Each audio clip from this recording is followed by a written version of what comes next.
All right, let's go over the mouse situation because I think we have a pretty good uh, result type of thing, and it's a little involved, but it's an okay cycle of events.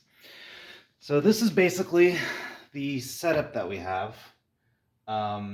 Tube with something enticing. So right now we've got the cat food that we're no longer using. That goes into the tip here.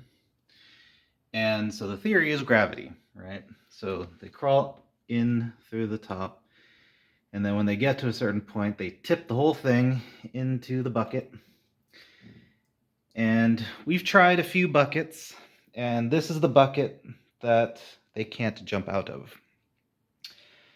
And so there they exist until we come back home or come back inside, find that the tube is no longer on top of the doodad, and everything is there, and they just sort of sit and chill with whatever food they didn't just inhale.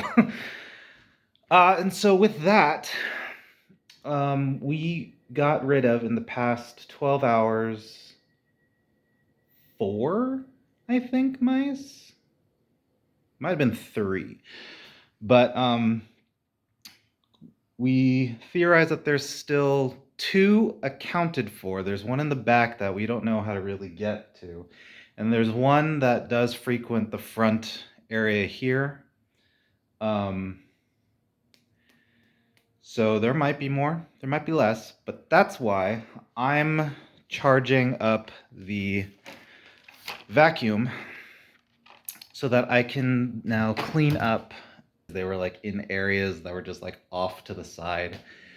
So the idea that went through my head was I will finally sit down, scrub down, vacuum up, all that stuff, so that now that we've gotten rid of a bunch of the mice, if I do some cleaning, then if all of that gets dirtied up again, then we know that there's some traffic going on. So yeah, it's gonna be wet rags and vacuuming for the rest of the day, pretty much, I think. I still also have to identify like where the old traffic routes are. So I don't know. It's gonna take a while.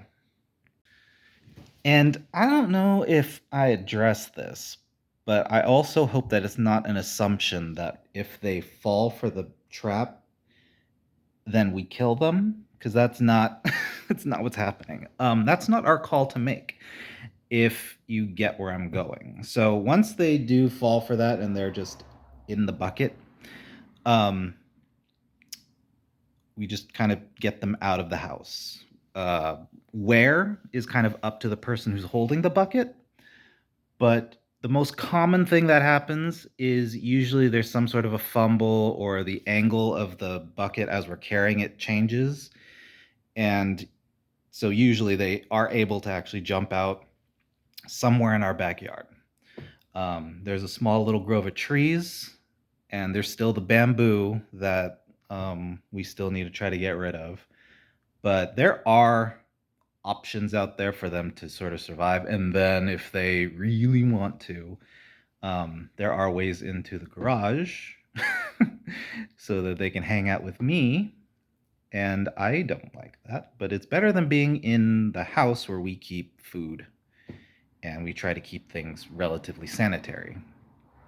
Um, so yeah, that's pretty much everything. As long as they're out of the house, that's the goal.